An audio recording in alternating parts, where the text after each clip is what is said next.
tired of young people running around here with guns. You put a gun to somebody's head. We're lucky you haven't killed somebody because that's the path you're on. You've had opportunities at probation, and unfortunately, those haven't worked. You've actually already had 2. You were sent to TJJD, you got out, you still committed offenses, and then you got probation again, and then you're here. So all this talk of you put a gun to somebody's head, we're lucky you haven't killed somebody because that's the path you're on. He pulls a gun on a 14-year-old kid and steals not only that kid's dirt bike, but also a small amount of cash from that 14-year-old. The PSI indicates that 14-year-old is so traumatized by this that he can't even attend public school anymore, Judge. When he was apprehended with that stolen dirt bike, there was a vehicle associated with this defendant. And in that vehicle were other subjects who had 4 firearms in that vehicle, Judge.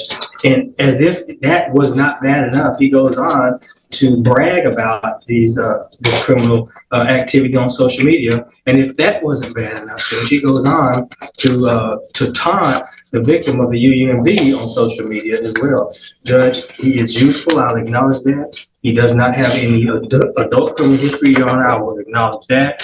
But Your Honor, what he has engaged in is beyond the pale. He needs prison time, in my opinion, Your Honor, and that's what we're asking this court to do. If somehow, in any way, shape, or form, the court's considering community supervision, we'd ask for shock probation, some prison time up front, and then shock him out on community supervision. Judge, again, this is just beyond the pale. And I think the PSI speaks for itself. Thanks, Judge.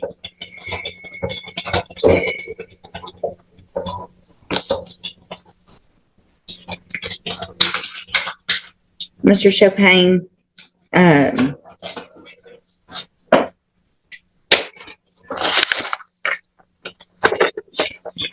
these cases for me with kids your age are so hard. And I have for a very long time tried very hard to give chances.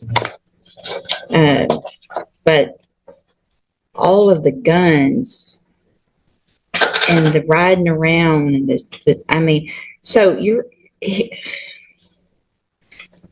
January 2019, you're put on January of 2019, you are put on probation, juvenile probation.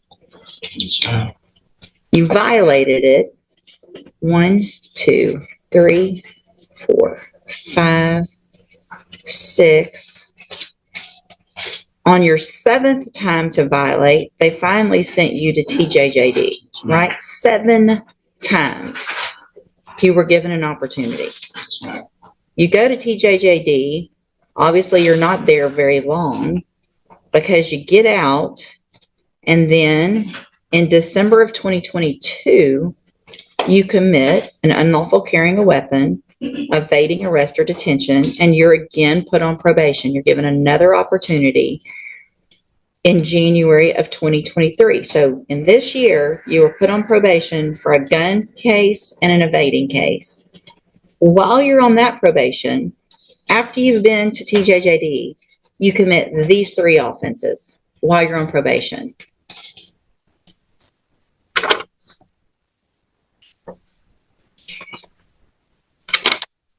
So none of it makes sense that I want to do better. And I mean,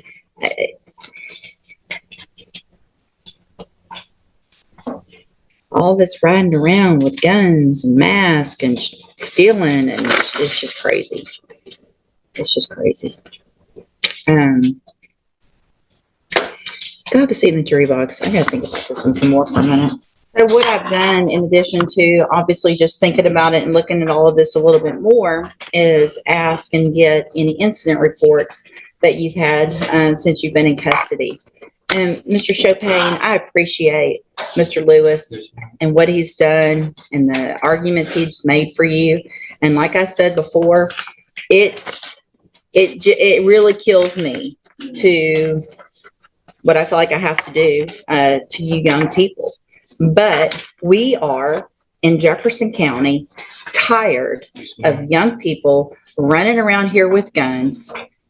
You put a gun to somebody's head. We're lucky you haven't killed somebody because that's the path you're on. You've had opportunities at probation, and unfortunately, those haven't worked. You've actually already had 2. You were sent to TJJD, you got out, you still committed offenses, and then you got probation again, and then you're here. So all this talk of I want to do right and I'm going to do better is just a bunch of baloney. The way you can't follow the rules in jail shows me same pattern. You can't follow the rules. So at this time, in cause number 23 DCCR 0993, I'm going to find sufficient evidence to find you guilty, and at this time find you guilty of unauthorized use of a vehicle. I'm going to sentence you to a term of 2 years in the state jail prison.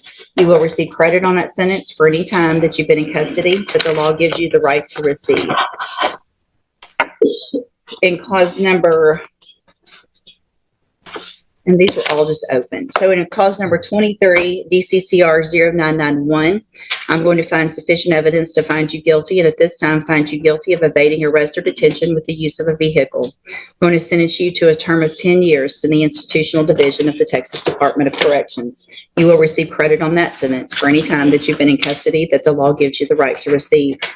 In cause number 23, DCCR 0992, I'm going to find sufficient evidence to find you guilty, and at this time find you guilty of aggravated robbery. Sentence you to a term of 25 years in the institutional division of the Texas Department of Corrections. You will receive credit on that sentence for any time that you've been in custody that the law gives you the right to receive. I am making an affirmative weapon, finding of a deadly weapon. These cases will run concurrently, which means together at the same time. So I am denying the state's motion to accumulate, which is a gift to you. I am going to grant the state's motion to forfeit the weapon, which is a Taurus Millennium G2 pistol bearing serial number TIP 10158. I'm going to hand you, I need a, there should be an admonishment showing that I signed it. There wasn't a plea agreement, but I don't see one printed out. Mr. Chopin, I take no pleasure in giving out a sentence like this, but I feel like what I have to do is protect Jefferson County from people like you, who have continued to show that you're just a danger and becoming more and more of a danger instead of learning from the opportunities that you've been given. You will be handed in just a minute a trial court certification in each of your cases that shows these weren't agreements, so you do have rights to appeal, and you can talk to Mr. Lewis about that. I hope you take advantage of any programs. You're still young. You're going to get out of prison, and you're going to be young still and have a lot of your life ahead of you. I hope what you do while you're in prison is do what you're saying you really want to do, is get your life together. There's programs you can get out. You can have education when you get out. They offer that. And hopefully be a productive member of society instead of going down the wrong path that you've been going. All right, good luck to you. You can go back with the bailiff. We'll get those